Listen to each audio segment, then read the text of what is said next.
Hello and welcome back to Economics versus the Environment. We're still on the economic side of the debate, and today we're going to look at different opinions about the issues. So some people believe we will find technological answers so we don't need to change our behavior. Many people believe this, and I emphasize the word believe. It is certain there will be improvements that reduce the problem. Some of them are already happening. Modern cars use less petrol than earlier cars. Electric cars might help more. If the electricity comes from burning oil or coal, there is not much progress. Electricity is not a source of energy. It's a way of delivering energy to users. The underlying energy has to come from coal or oil, natural gas, wind, nuclear, water, thermal, or tide or solar. Many household appliances like fridges and stoves use less energy than earlier ones. House heating has become more efficient with heat pumps. The list of recent improvements and potential future improvements is a long one. The question, which no one can answer because who knows what will be invented in the future, is will this be enough to balance against the increase in world population? The answer is maybe yes, maybe no. And there is no scientific or rational evidence that can prove which is correct. That is why I say that people believe this idea that technology will save us. It's an act of faith, not a rational conclusion. It's also high risk. What if you're wrong? You need a plan B. Okay, second one. People believe we can protect our own situation. For example, access to oil and places to live and a good climate. Other people, I'm not going to worry about them. They're not my problem. So this is a rich country thing.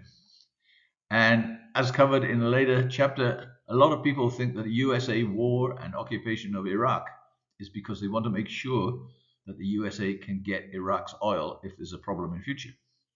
It's a totally selfish point of view, but that doesn't mean it won't happen. It says, if there's not enough for everybody, I'm going to go first and make sure I get enough for me.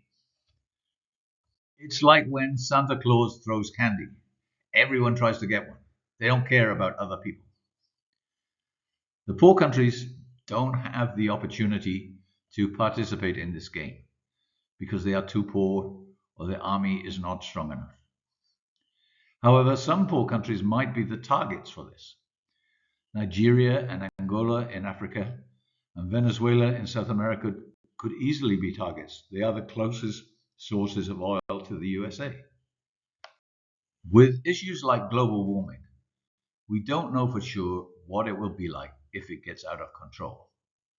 If, for example, the polar ice melts.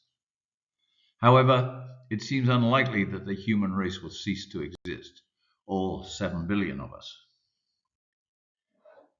We can probably say that if we fail to solve the problem, a large number of people will die, maybe billions. There's not much point in having a debate about how many because it's all guessing. So there will be some survivors, but a strategy to make sure you are one of them doesn't seem like solving the problem. And we can say that if it goes that way, it will probably not stop at, say, the USA being okay and other countries not. The same competition would develop within the USA. So maybe California will make sure it's okay and won't care about other states. Or the rich people will look after themselves, but the poor people will not have any help. There are a number of people, especially in the USA, who take a personal, not an international approach to the problem. They start with the assumption that the problem is real and will arrive soon. They think that will mean that the cities cannot survive and that people will have to get their own food and everything else. So they say, let's not wait for it to happen. Let's get set up now. So they find somewhere a long way from anywhere where there is good land for growing food. They buy the land, they build a sustainable house, and buy lots of guns and bullets, so if anyone tries to take it off them later, they are prepared. Their idea is, if we have to do this soon, let's start now, and at least we can practice and learn before the real problems start. If my first harvest of food will be small because I don't know what to do, let's make sure that it happens while I can still go to the shop and buy food. Next year, I'll be better at growing food.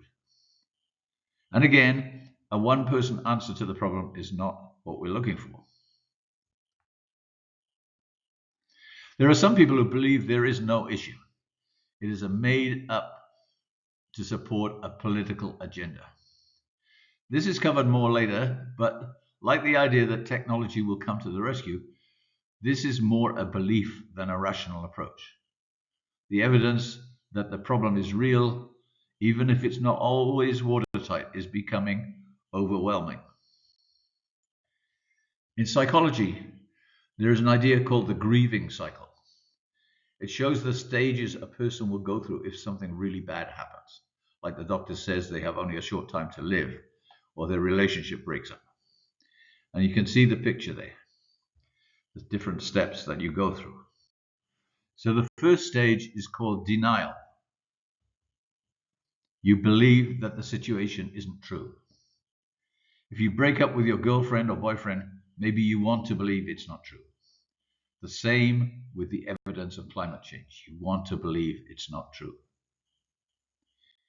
And this is the end, my friend. See you next time.